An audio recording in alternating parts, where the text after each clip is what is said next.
তো হ্যালো বন্ধুরা, কেমন আছো? তো আশা করছি তোমরা সবাই ভালো আছো। তো আবার একটা নতুন ভিডিও নিয়ে চলে আসলাম তোমাদের সামনে। তো এই বিএফসি এখন সেরা প্লেয়ারকে চূড়ান্ত করলো। তো কোন প্লেয়ারকে চূড়ান্ত করলো তো তোমাদেরকে এই ভিডিওতে বলবো। তো নর্থ ইস্ট ইউনাইটেড এফসি এখন সেরা বিদেশি প্লেয়ারকে সই করালো। তো কোন বিদেশি প্লেয়ারকে সই করালো, কোন পজিশনের প্লেয়ারকে সই করালো তো তোমাদেরকে এই ভিডিওতে বলবো। তো ভিডিওটা কিন্তু গুরুত্বপূর্ণ হতে চলেছে। তো পুরো ভিডিও দেখার জন্য কিন্তু অনুরোধ রইল তোমাদের কাছে। আর ভিডিও ভালো লাগলে অবশ্যই একটা লাইক করে চ্যানেলটাকে সাবস্ক্রাইব করে দিও ইবিএফসির সমস্ত রকম আপডেট হওয়ার জন্য। তো প্রথমে যে আপডেটটা দেবো তোমাদেরকে গুরুত্বপূর্ণ আপডেট জামশেদপুর এফসিকে নিয়ে। তো জামশেদপুর এফসি দুজন ভারতীয় প্লেয়ারকে সই করালো। তো প্রথমে যে প্লেয়ারটার কথা বলবো তোমাদেরকে, তো সেই প্লেয়ারটা হলো নিশু কুমার। তো নিশু কুমারকে তো তোমরা সকলেই চেনো, যথেষ্ট ভালো মানে কিন্তু ভারতীয় ডিফেন্ডার। তো এই প্লেয়ার কিন্তু সেরে দিয়েছে ইবিএফসির ম্যানেজমেন্ট। তো তোমরা সকলেই চেনো। তো ফ্রি প্লেয়ার হিসেবে নিশু কুমার জামশেদপুর এফসিতে যোগ দিল 1 বছরের জন্য। তো জামশেদপুর এফসি এই নিশু কুমারের নাম কিন্তু ঘোষণা কিন্তু করে দিয়েছে। তো জামশেদপুর এফসি এই নিশু কুমারকে 1 বছরের চুক্তিতে কিন্তু সই করালো নতুন মরশুমের জন্য। তো এখন এটা দেখার বিষয়, নিশু কুমার জামশেদপুর এফসির জার্সি গায়ে এই নতুন মরশুমে কীরকম খেলে। তো এখন এটা দেখার বিষয়। 2 নম্বরে যে প্লেয়ারটাকে সই করালো তো সেই প্লেয়ারটা হলো জয়েশ রানে। তো জয়েশ রানেকে কিন্তু সেরে দিয়েছে মুম্বাই সিটি এফসি।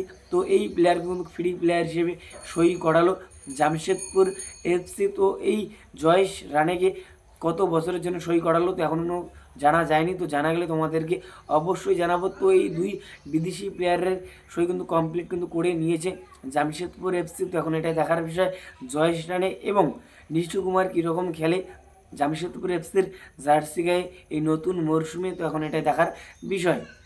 তো এরপরে যে আপডেটটা দেবো তোমাদেরকে গুরুত্বপূর্ণ update, north east United FC এখন সেটা বিদেশি প্লেয়ারকে সই করালো। তো প্লেয়ারটার মেন পজিশন হচ্ছে রাইডুন। তো রাইডুনের পাশাপাশি কিন্তু সেন্টার ফরওয়ার্ড পজিশনে খেলতে পারে। তো প্লেয়ারটার নাম হচ্ছে জাইরো সেম্পেরিও। তো এই জাইরো সেম্পেরিওর বয়স হচ্ছে 32 বছর বয়স। তো প্লেয়ারটার মার্কেট হলো হচ্ছে 1,20,00,000 টাকা। তো এই প্লেয়ার কিন্তু সই করিয়ে নিয়েছে নর্থ ইস্ট ইউনাইটেড এফসি। তো প্লেয়ারটার নাম কিন্তু ঘোষণা কিন্তু করে দিয়েছে নর্থ ইস্ট ইউনাইটেড এফসির ম্যানেজমেন্ট। তো এখন এটা দেখার বিষয় এই জাইরো সেম্পেরিও কীরকম খেলে নর্থ ইস্ট ইউনাইটেড এফসির জার্সিকে এই নতুন মরশুমে। তো এখন এটাই দেখার বিষয়। তো এরপরেই যে আপডেটটা দেবো তোমাদেরকে গুরুত্বপূর্ণ আপডেট, ইবিএফসি এখন সেরা প্লেয়ারকে চূড়ান্ত করলো নতুন মরশুমের জন্য। তো প্লেয়ারটার নাম হচ্ছে হেডি, 27 বছর বয়স। প্লেয়ারটার মেইন পজিশন হচ্ছে সেন্ট্রাল মিডফিল্ডার পজিশনের প্লেয়ার। তো সেন্ট্রাল মিডফিল্ডার পজিশনের পাশাপাশি কিন্তু ডিফেন্সিভ মিডফিল্ডার পজিশনে খেলতে পারে হেডি। তো হেডি আই লিগের ক্লাব শিলং লাজংয়ের সঙ্গে যুক্ত ছিল। তো শিলং লাজংয়ের সঙ্গে এই বছরে 2025-এ 31 মে কিন্তু কন্ট্রাক্ট কিন্তু শেষ হয়েছে।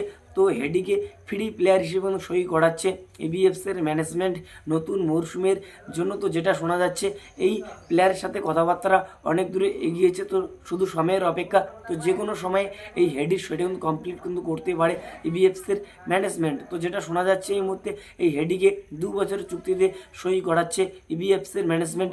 2+1 ইয়ার ডিলে কিন্তু সই করাচ্ছে এই হেডিকে। তো হেডির সাথে কথাবার্তা অনেক দূর কিন্তু এগিয়েছে। তো ডিলটা কিন্তু ডান। তো প্লেয়ারটা শিলং লাজংয়ের হয়ে মোট ম্যাচ খেলেছে 83টা ম্যাচ খেলেছে। তো 83টা ম্যাচের মধ্যে 12টা গোল এবং 12টা কিন্তু অ্যাসিস্ট করেছে এই হেডি শিলং লাজংয়ের হয়ে। তখন এটা দেখার বিষয় ইবিএফসির জার্সি গায়ে এই হেডি কীরকম খেলে ইবিএফসির নতুন মরশুমে। তো এখন এটাই দেখার বিষয়। তো এই ভিডিওতে তোমাদেরকে এতটুকুই বলা ছিল। তো যতটুকু আপডেট পেয়েছি তো তোমাদেরকে বললাম। তো এই ভিডিওতে তোমাদেরকে এতটুকুই বলা ছিল। তো যদি ভিডিওটা ভালো লাগে অবশ্যই একটা লাইক করে চ্যানেলটাকে সাবস্ক্রাইব করে দিও ইবিএফসির সমস্ত রকম আপডেট হওয়ার জন্য। তো দেখা হচ্ছে পরবর্তী ভিডিওতে। তো যদি ভিডিওতে কোনো ভুল হয়ে থাকে ছোটো ভাই মনে করে ক্ষমা করে দিও। Tata bye bye.